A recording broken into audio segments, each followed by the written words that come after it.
आगे मैं इस सत्र को बढ़ाते हुए अपने बीच डॉक्टर बालमुकुंद जी को बुलाना चाहूँगा, जिनका सानिध्य हमें हमेशा मिलता रहता है। प्रश्न सर एक साथ ही ले लेंगे। जिनका हमें सानिध्य लगातार मिलता रहता है और जिनका ओजस्वी उद्बोधन से हमें कुछ नया जानने का जरूर मौका मिलेगा। मैं इसी के साथ मंच पर आमंत्रित करना चाहता हूँ डॉक्टर बालमुकुंद जी को। धन्यवाद।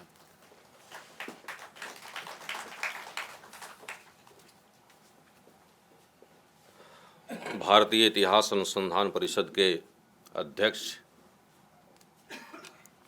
प्रकांड विद्वान,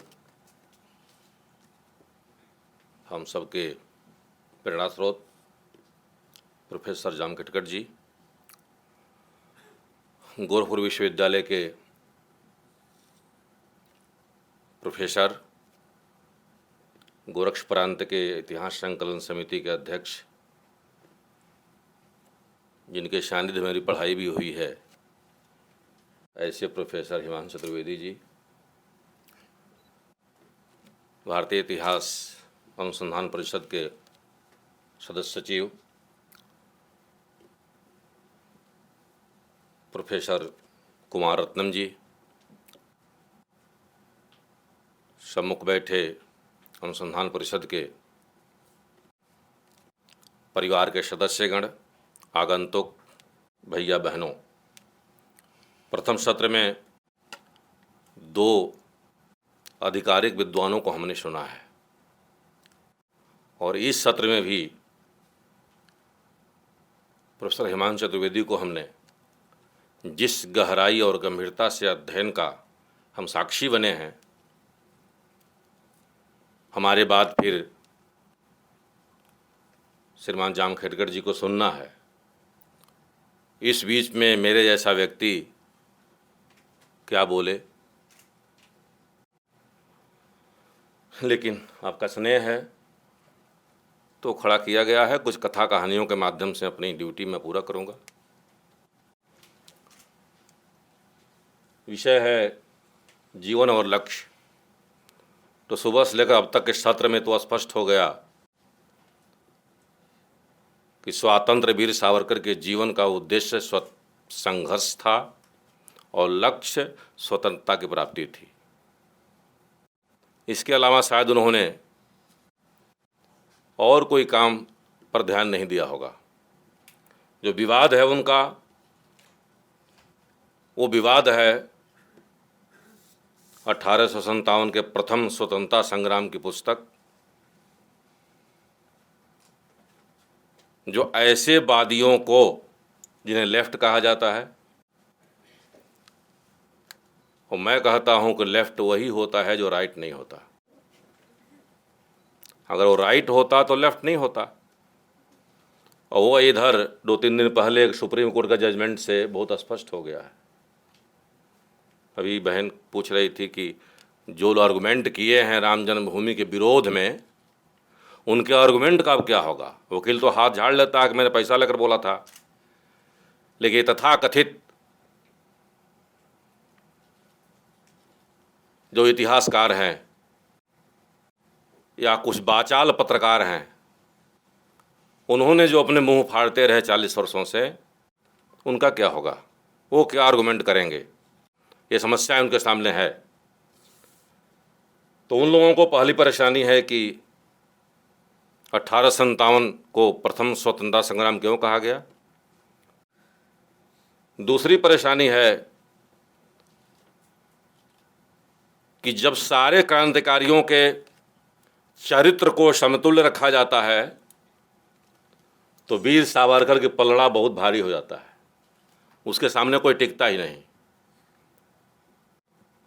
तो अगर जो अन्नदाता ऐसे नेता हैं जिनके आधार पर ली मेरिडियन होटल में बैठकर भोजन मिलता है और दारू मिलता है, उनको अगर आगे नहीं बढ़ाए हम और सावरकर आगे बढ़ गए तो फिर हमारा रोजगार बंद हो जाएगा, जो बंद होने के कगार पे है। और तीसरी समस्या है कि जो उनका उद्देश्य है, जो इंग्लिश पीरियड से ही आ रहा है कि भारत का हिंदू मुस्लिम लड़े, भारत का आर्य और द्रविड़ लड़े, उनका जो सतही सिद्धांत है कि वर्ग संघर्ष के बाद ही सुकून मिलेगा उनको, वह वीर सावरकर के जीवन से, उनके कर्मों से वह वॉश आउट हो जाता है। इसलिए उनकी मजबूरी है कि वीर सावरकर का विरोध हर स्तर पर करना है। 1857 का प्रथम स्वतंत्रता संग्राम हुआ। 2007 में हम लोगों ने पूरे देश में उस कार्यक्रम को लिए लगभग 100 से अधिक सेमिनार और लेक्चर करवाए। जी न्यूज़ ने 57 सेकंड के लिए शाम को 6:57 पर अपना टीवी बंद कर दिया था। और जब टीवी जो ओपन हुआ तो उसमें एक इतिहासकार आए, उनका नाम है इरफान हबीब साहब। ICHR में बहुत दिन तक उनका सेवा लिया गया है, और उन्होंने कहा कि सिपाही विद्रोह कहना यह बहुत पुरानी बात हो गई। टर्म बदलते हैं, जिसे रिसर्चेस आएंगे टर्म बदलेंगे। उन्होंने बड़ी ईमानदारी से स्वीकार किया इसको। लेकिन उसके पहले की जब घटनाएं हम देखते हैं कि जैसे 1857 पर समाप्त होता है 1858 में, तो एक अंग्रेज इतिहासकार नियुक्त किया जाता है जिसका नाम है मिस्टर WK,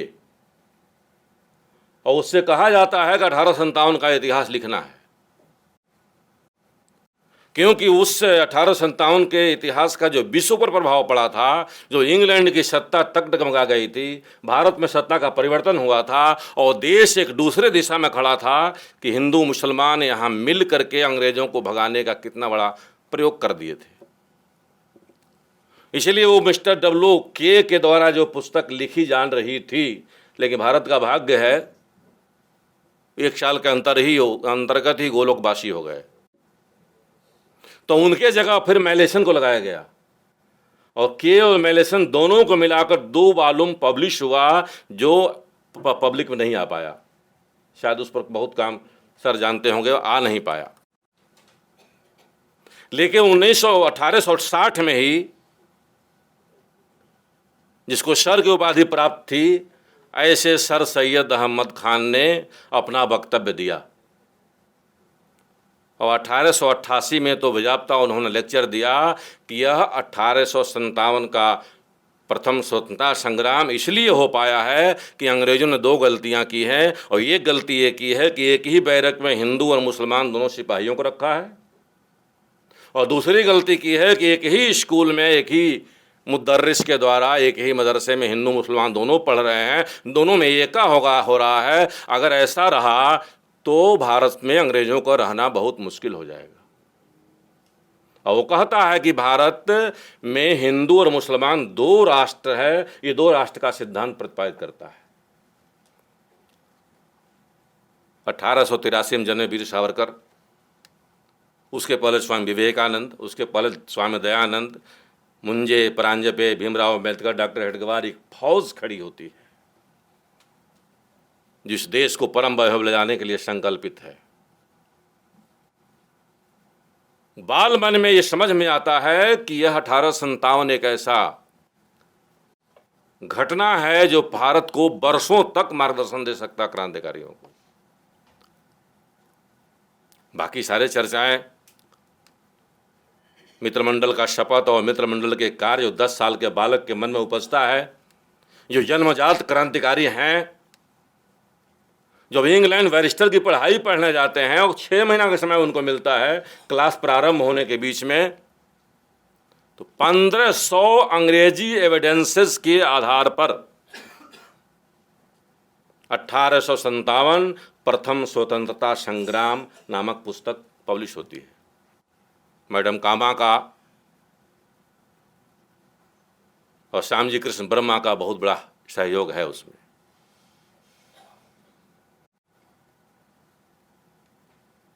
एक ऐसी पुस्तक है जो प्रकाशित होने के पहले ही प्रतिबंधित हो जाती है।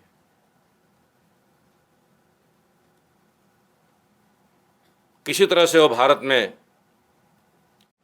बाद में उसका पांडुलिपि आती है, अन्य भाषाओं में आती है, लेकिन अंग्रेजी में उसका प्रकाशन शहीद आजम भगत सिंह करवाते हैं। अभी कोरिलेट करने की आवश्यकता है।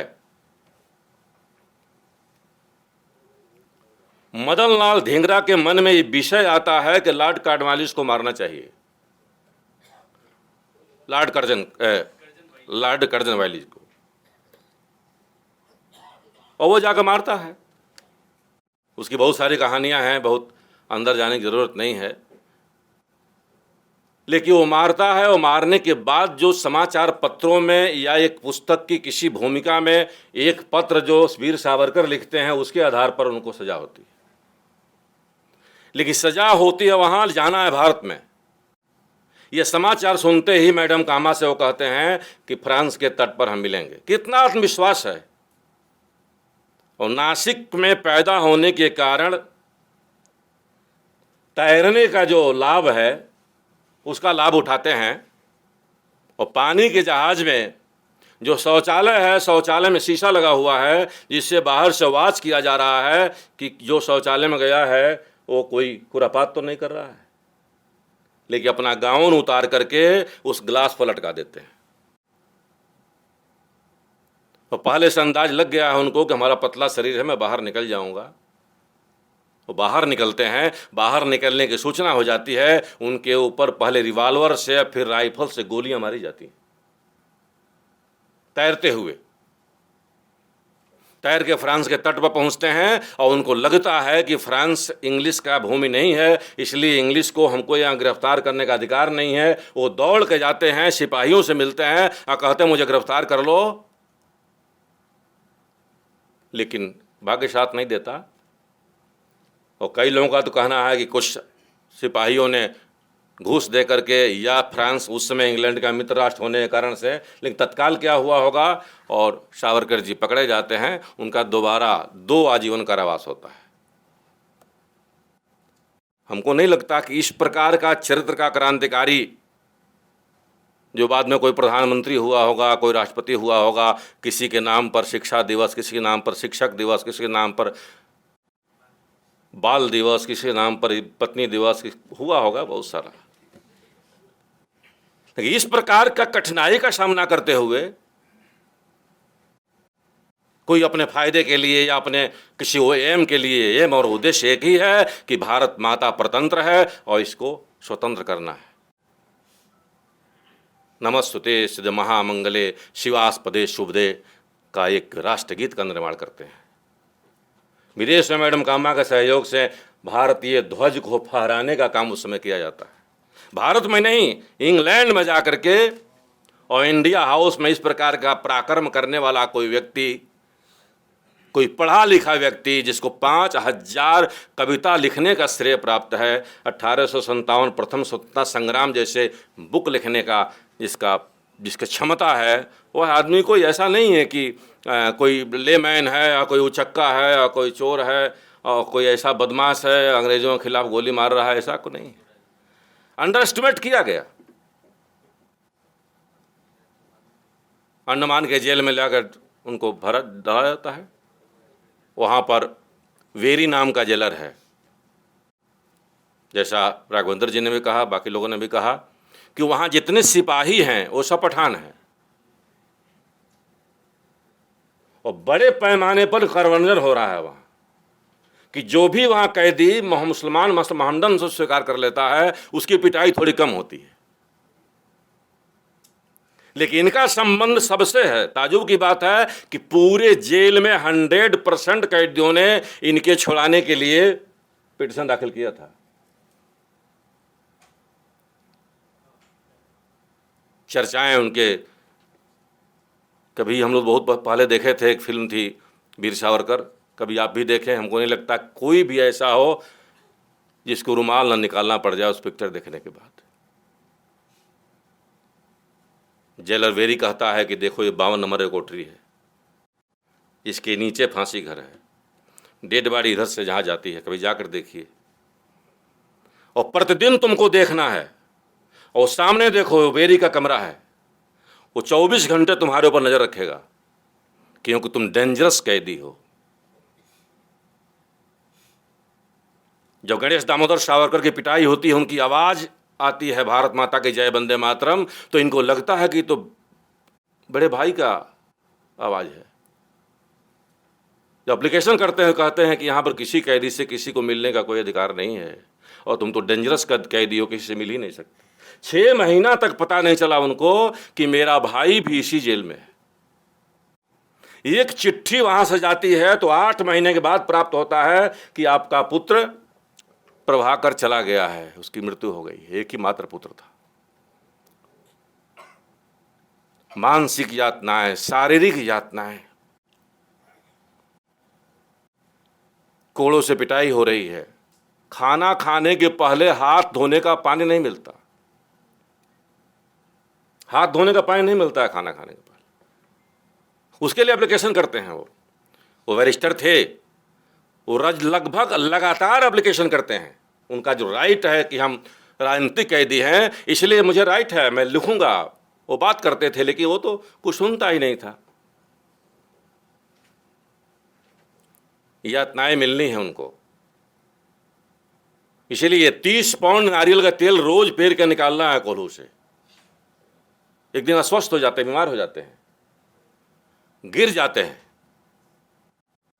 कोड़ों से पिटाई होती है उनकी। वो कहते हैं मेरा लूज मोशन आ रहा है, मुझे छोड़ दो, मेरे सर में पीड़ा है। तो कहता है अगर फर्श गंदा किए तो तुम्हारे सिर के बाल से फर्श को साफ करना पड़ेगा। उसके बाद 30 पाउंड ही नहीं तो 30 पाउंड 250 ग्राम तेल निकालते हैं। जब नाप होता है तो पूछता है सिपाही कि ये 250 ग्राम ज़्यादा है, 50 साल में कितना होगा? वीर सावरकर कहते हैं कि तुम्हारे फिरंगी सरकार को डुबोने के लिए पर्याप्त होगा। इतना स्वाभिमान, इतना आत्माभिमान है। ऐसे वीर सावरकर जो 10 साल, 9 साढ़े 9 साल सेलुलर जेल में रहते हैं, वहां से निकल कर रत्नागिरी आते हैं, उनके ऊपर आरोप है वो देशद्रोही है। एक ही लाइटर से सिगरेट सुलगाकर पीने वाले लेडी माउंटबेटन के साथ के लोग भारत रत्न हैं और देश के लिए सब कुछ बलिदान करने वाले वीर सावरकर प्रश्न के घेरे में हैं। इतिहास की संस्था, मैं इतिहास से प्रश्न करना चाहता हूं कि जहां इतिहासकारों ने ऐसे क्रांतिकारियों के आगे अपने कलम तोड़ दिए, 100 वॉल्यूम में जिनकी गाथाएं लिखी गई, ऐसे इतिहासकारों के कलम कहां कुंद हो गए थे जहां वीर सावरकर याद नहीं आए। इसलिए आवश्यकता है कि इस पर चर्चा किया जाए, इस पर चर्चा सत्र आयोजित हो। युग बदल रहा है। महात्मा गांधी जी मिले हैं उनसे, इंडिया हाउस में महात्मा गांधी जी मिलने गए थे।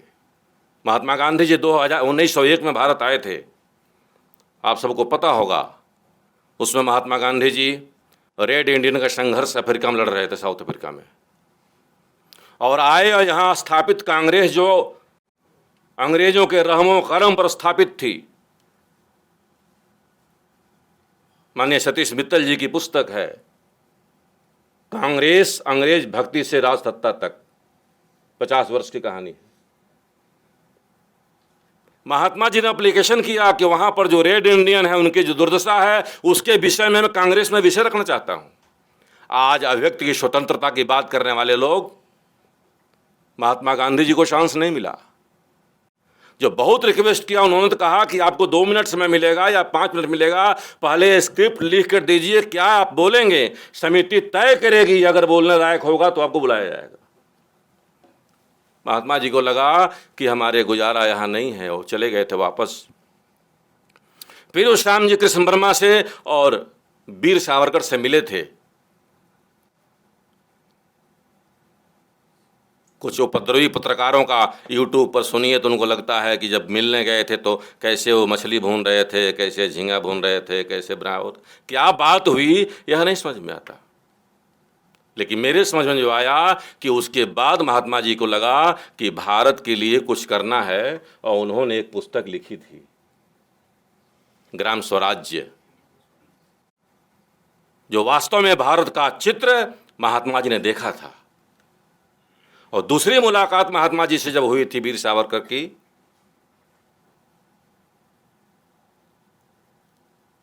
तो उसमें उन्होंने ये चर्चा किया था कि आप जो कर रहे हैं ये खूनी क्रांति, वो ठीक नहीं है। तो वीर सावरकर जी महात्मा जी से कहते हैं कि अगर प्रतिरोध करने की क्षमता हमारी कुंद हो जाती है तो इससे मतलब समाज मर गया। प्रतिरोध करने की क्षमता हमारी होनी चाहिए, और जिसके पास बंदूक है उसको बंदूक चलाना चाहिए, चाहे उसका मुंह इधर हो या उधर हो। सुभाष बाबू से भी भेंट हुई।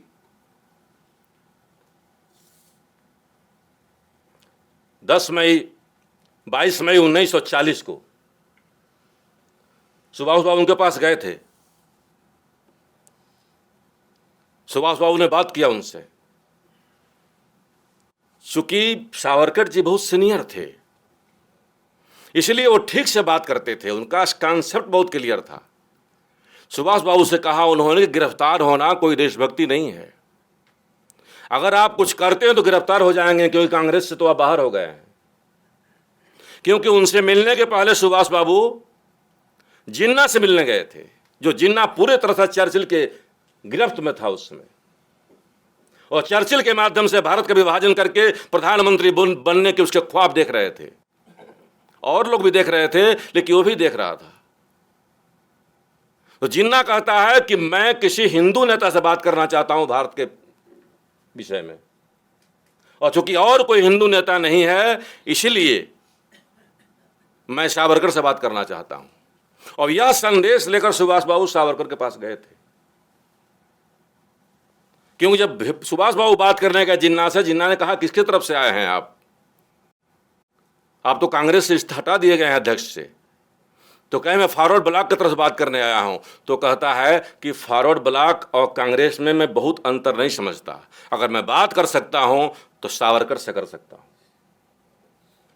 लेकिन वो संयोग नहीं बन पाया, और बाद में वहां दोनों की जो वार्तालाप होती है सावरकर और सुभाष बाबू की, वो बहुत महत्वपूर्ण है। और उस वार्ता में सावरकर जी कहते हैं कि अंग्रेज आज बैक फुट पर है और हमको पुनः जाकर के विदेश से, और उसके जो शत्रु, उसमें जो हम लोग भी पढ़े हैं, सर लोग पढ़ाए हैं, मित्र राष्ट्र, जो अंग्रेजों के मित्र थे वो हमारे भी मित्र राष्ट्र कहे जाते थे। लेकिन मैं कहता हूं जो अंग्रेजों के मित्र थे वो हमारे शत्रु राष्ट्र थे, उनके जो शत्रु थे वो हमारे मित्र थे। और सावरकर कहते हैं ऐसे मित्र राष्ट्रों से आप संपर्क बनाइए। जीवन भर राष्ट्र की चिंतन, भारत माता का चिंतन, देश के अंदर आई हुई समस्याओं का समाधान, रोटी बंदी से लेकर बेटी बंदी से लेकर और बाकी से जेल में पढ़ाना, एजुकेशन के माध्यम से सारे लोगों को एस्टेब्लिश करना, जीवन कितनी पॉजिटिव है। लेकिन 1857 सिपाही विद्रोह था, इसको एस्टेब्लिश करना है, इसलिए साम्यवादियों की खटक थी। आपको ताजुब होगा कि 1857 का प्रथम स्वतंत्रता संग्राम जिसे भगत सिंह जी ने प्रकाशित करवाया, उस समय क्रांतिकारियों की गीता थी। कहते हैं सावरकर जब किताब उनके घर से जब्त की जाती है तो कहते हैं इसको ले जाओ, इस हजारों लोगों के घर में पहुंच चुका है। वो 1857 सब कुछ होने के बाद, इतने पॉपुलर होने के बाद भी 1950 में भारत सरकार के पैसे से एस.के. सेन की पुस्तक छपी और उसका हेडिंग था 1857 सिपाही विद्रोह। इस प्रकार के कंट्रोवर्सी और विरोध करने वाले लोग कैसे पचा पाएंगे सावरकर को? इसीलिए जब ICHR एक विषय रखता है कि सावरकर हम चर्चा करेंगे, तो जनसत्ता जैसे बहुत सारे अखबार उस पर क्रिटिक हो जाते हैं और कहते हैं कि भारत सरकार वो मौलाना आज़ाद के जन्मदिन पर सावरकर की चर्चा कर रही है। जिस धारा के मौलाना आज़ाद हैं, जिस क्रांति के लिए उन्होंने अपना जीवन लगाया है, उसी क्रांति के लिए सावरकर भी लड़े हैं। अंतर यही है कि उनके नाम पर शिक्षा दिवस है और उनके नाम पर कुछ भी नहीं है। शहीदों के चिताओं पर पड़ेंगे खाक के ढेले, वतन पे मरने वालों का यही बाकी निशान होगा। राघवेंद्र जी ने बताया कि मरते दम तक 1911 में जब्त उनकी प्रॉपर्टी उनके जीवन पर्यंत 1966 तक भी रिलीज नहीं हो सकी, और 2000 और 1000 और 500 और 600 के पेंशन पर एक क्रांतिकारी जीवित है। आवश्यकता है ऐसे क्रांतिकारियों को का पुनर्पाठ हो। देश बट गया था 1948 में, 1947 में अक्टूबर के महीने में 2 शीर्ष नेता, प्रधानमंत्री और गृह मंत्री ने एक मंच से अनाउंस किया था कि हिंदू शक्तियों को कुचलना पड़ेगा, नहीं तो हमारा रास्ता साफ नहीं है। वीर सावरकर और राष्ट्रीय स्वयंसेवक संघ के मतभेद थे, क्योंकि राष्ट्रीय स्वयंसेवक संघ चाहता था कि व्यक्ति निर्माण करके आने वाले समय में देश के स्वतंत्रता के बाद देश को चलाने में लोग चाहिए। मनुष्य का निर्माण हमारा कार्य है, हम डे बाई डे के पॉलिटिक्स नहीं करते। लेकिन हिंदू महासभा के माध्यम से वीर सावरकर ने पॉलिटिक्स किया। हमारे ऋषियों ने कहा है, भद्रम पश्याम ऋषि, अच्छा देखो, जो भी अच्छाई है, जद भद्रम तन्ना शुभ, जो है ले लो। हमारे वहाँ भगवान बनाने की परंपरा बहुत जल्दी है, महापुरुषों को भगवान बना देते हैं, और जो भगवान बनाए तो उनकी बुराई नहीं दिखाई देती। बुराई की चर्चा करना हमारा उद्देश्य भी नहीं है, लेकिन जिन उद्देश्यों को लेकर, जिस बलिदान के द्वारा बाज वीर सावरकर प्रासंगिक हैं, वो आने वाले पीढ़ी के लिए, युवा और युवतियों के लिए, इतिहासकारों के लिए एक महत्वपूर्ण सोपान हो सकता है। महात्मा गांधी जी की हत्या हो जाती है, दुर्भाग्यपूर्ण हत्या होती है। करने वाला स्वीकार करता है कि मैंने किया है, और 173 क्लाज के साथ कहता है कि मैंने ही किया है। लेकिन अक्टूबर के दिए हुए व्याख्यान के आधार पर 30 जनवरी को एक बटेर हाथ लग जाता है, और लगता है कि जितने विरोधी हैं सबको कुचल दो, समाप्त कर दो। और उस चक्कर में जितने सकारात्मक शक्ति थी बची हुई, उस सारे शक्तियों पर प्रतिबंध लगा दिया जाता है। अब आज भी जब आप यूट्यूब पे देखेंगे, या इधर जब से भारत रत्न की बात शुरू हुई है, तब तक कुछ भौंकने वाले मुखर हो गए हैं, और जो मन में आ रहा है वो बोल रहे हैं। इसीलिए आवश्यक है कि उस पर ठीक प्रकार से चर्चा, सम्यक चर्चा, एविडेंस के साथ चर्चा हम प्रारंभ करें, और उसका कुछ ना कुछ निर्णय हम दें। 120 भी में गिरफ्तार होते हैं, वो 3000 से अधिक लोग गिरफ्तार होते हैं। ऐसे ऐसे लोग गिरफ्तार होते हैं जिनको पूरे समय 19-20 महीना जेल में रहे, 27 महीना जेल में रहे, उनको पता ही नहीं किस कारण से हम गिरफ्तार हुए। 3-4 लोग मिलकर भारत माता को टुकड़े करने वाले लोग, कल तक कहने वाले कि मेरे लाश के 2 टुकड़े हो जाएंगे, भारत के 2 टुकड़े नहीं होंगे। कल तक कहने वाले कि विभाजन एक ब्यूटीफुल नॉनसेंस है। ऐसे लोग अपने क्षुद्र स्वार्थों के कारण से देश को विभाजित करके और भारत रत्न प्राप्त कर लेते हैं, और जीवन पर्यंत, जन्म से लेकर मृत्यु तक अनवरत संघर्ष करने वाले, दुनिया के सबसे घिनौनी यातनाओं को बर्दाश्त करने वाले वीर सावरकर का विषय जब आता है, तो उसमें नाक भौं सिकोड़ने के बाद आता था। सहयोग कौन कर रहे हैं उनको? वीर सावरकर के साथ भगत सिंह जी हैं, वीर सावरकर के साथ श्याम कृष्ण वर्मा हैं, वीर सावरकर के साथ मैडम कामा हैं, वीर सावरकर के साथ एक बहुत बड़ी संख्या है। महात्मा गांधी जी के उदय के बाद ही कांग्रेस एक सुविधा मांगने वाली कांग्रेस बन जाती है। पहले कांग्रेस प्रस्त कांग्रेस है, सेकेंड फेज में सुविधा मांगने वाली कांग्रेस होती है, और जिसका परिणाम होता है कि जो भी पॉजिटिव शक्तियां उस समय है, चाहे रविन्द्रनाथ टैगोर हों, चाहे गुरुदेव हों, चाहे मदन मोहन मालवीय हों, चाहे राजा लाजपत राय हों, चाहे विपिन चंद्र पाल हों, चाहे लोकमान्य तिलक हों, चाहे वीर सावरकर हों, चाहे हनुमान प्रसाद पोद्दार हों, सब ने अपने अपने रास्ते बना लिए कि नेशनल बिल्डिंग करनी है, यहाँ डैमेज हुआ कंट्रोल करना है, अंग्रेज अब बहुत दिन नहीं रहने वाला है। तो गीता को, रामायण को, पराधीन सपने सुखनाही को आधार बनाकर हनुमान प्रसाद पोद्दार गीता प्रेस की स्थापना करते हैं। मदन मोहन मालवीय एक आचार्य का एक बड़ा संच खड़ा हो देश में, और शिक्षा में सुधार हो, और एक आचार्यों का एक बड़ा फौज खड़ा कर सकें, हिंदू विश्वविद्यालय की स्थापना करते हैं। कहीं शांति निकेतन स्थापना होता है, कहीं गणेश पूजा के माध्यम से महाराष्ट्र और पूरे पश्चिम देश को खड़ा करने का लोकमान्य तिलक जी का कार्य प्रारंभ होता है। कौन है उस समय कांग्रेस में? शौकत अली, मोहम्मद अली, जो गांधी जी के घेरे हुए हैं।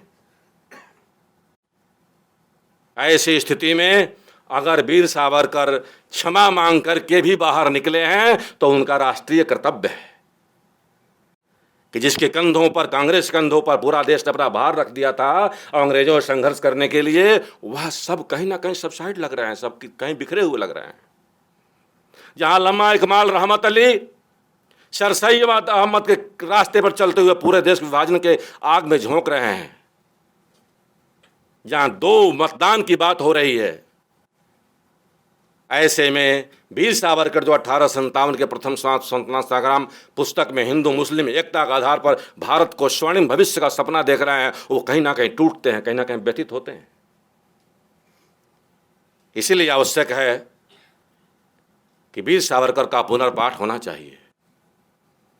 ऐसे वो सारे लोग जिन लोगों ने अंग्रेजों की भक्ति नहीं की, जिन्होंने कांग्रेस के साथ नहीं रहा, जिन्होंने कांग्रेस के उन नेताओं की चरणपोशी नहीं की, वो न साहित्य में रहे, न इतिहास में रहे, न समाज में रहे। 1948 में महात्मा गांधी जी की हत्या के बाद जो मुकदमे लड़े गए, तो उसमें भीमराव अंबेडकर के वीर सावरकर के मुकदमे का वकील भीमराव अंबेडकर थे। जितनी पॉजिटिव शक्तियां थी एक साथ थीं,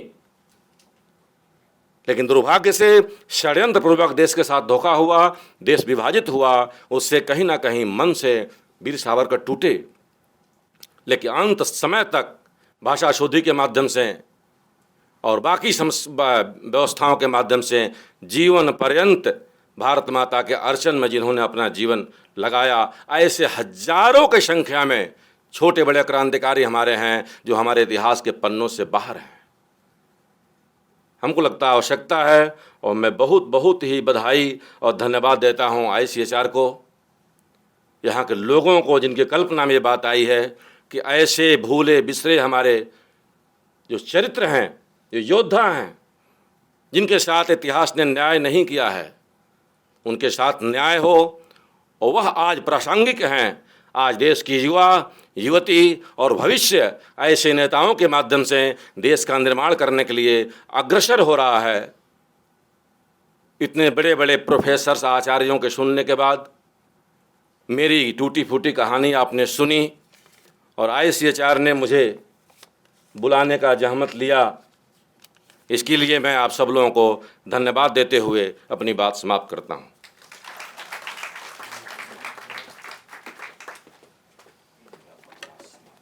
धन्यवाद।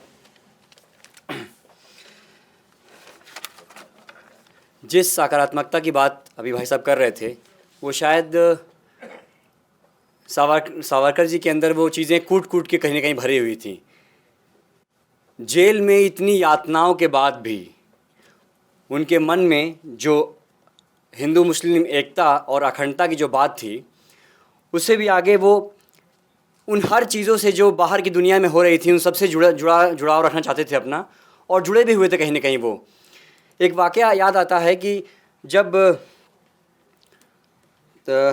तिलक जी का निधन होता है, उनका स्वर्गवास होता है, तो वो काफ़ी व्यथित हैं जेल में। उनको पता चलता है कि ऐसा हुआ है। वो चाहते हैं कि जितने मेरे यहाँ पे जो कैदी भाई हैं, जो भी उनके साथ उस समय हैं, उनसे वो मिलें और एक सभा करें, ताकि तिलक जी की जो विचारधारा है, जो विचार है, उन तक पहुँचा सकें। शायद उस समय सभी कैदियों को मिलने का अवसर नहीं मिलता था, बहुत ही मुश्किल होता था, लेकिन इस बीच भी उन्होंने कुछ युक्ति निकाली और जेल में कई दिनों तक छोटी छोटे गुटों में सभा किया और सबको उनके अपनी बात रखी। इसी तरह गुरु गोविंद सिंह की भी जयंती पे उन्होंने सभा किया वहाँ पे, और उन सबको उनकी अपनी विचारधारा और मातृभूमि की जो अपने संकल्प थी वो बताने का प्रयास किया। इन कड़ी यातनाओं के बाद भी वो अपने इन विचारों को कभी नहीं भूलते थे। सकारात्मकता का एक विषय और ध्यान में आता है कि वो इन चीज़ों के बाद भी किस तरह से पत्र लिखते हैं अपने परिवार में भी। उनके भाई की उनका भाई डॉक्टरी करने के लिए जा रहा है और उनको पता चलता है ये विषय, और इन विषयों के बाद भी वो परिवार में कैसे संगठित भाव से वो चीज़ें बताते हैं कि उनके बड़े भाइयों के नाते कि जो पेशा तुम करने जा रहे हो उसको तुम बाज़ार की दृष्टि से मत देखना, तुम उसको इस तरह देखना कि वो सेवा भाव है। अगर तुम उस विचारधारा से इस कार्य को करोगे, तुम्हारे नाम भी होगा और ख्याति भी तुम्हारी होगी।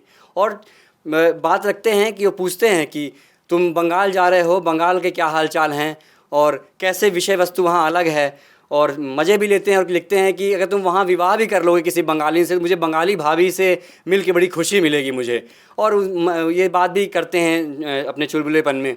तो ये विषय जो है और चीज़ें जो हैं उनके दिमाग में कैसे चल रही हैं कि इन यातनाओं के बाद भी ये विषय उनके दिमाग में चल रहे हैं, कैसे किस तरह से किससे बात करनी है और कैसे बात रखनी है, ये विषय सावरकर को बेहतर तरीके से आती थी। और वो शायद यही इनकी दृढ़ता थी जो इनके लंबे समय तक आगे ले गई और उन्होंने स्वतंत्र भारत की एक संकल्पना जो रखी थी वो देख सके वो।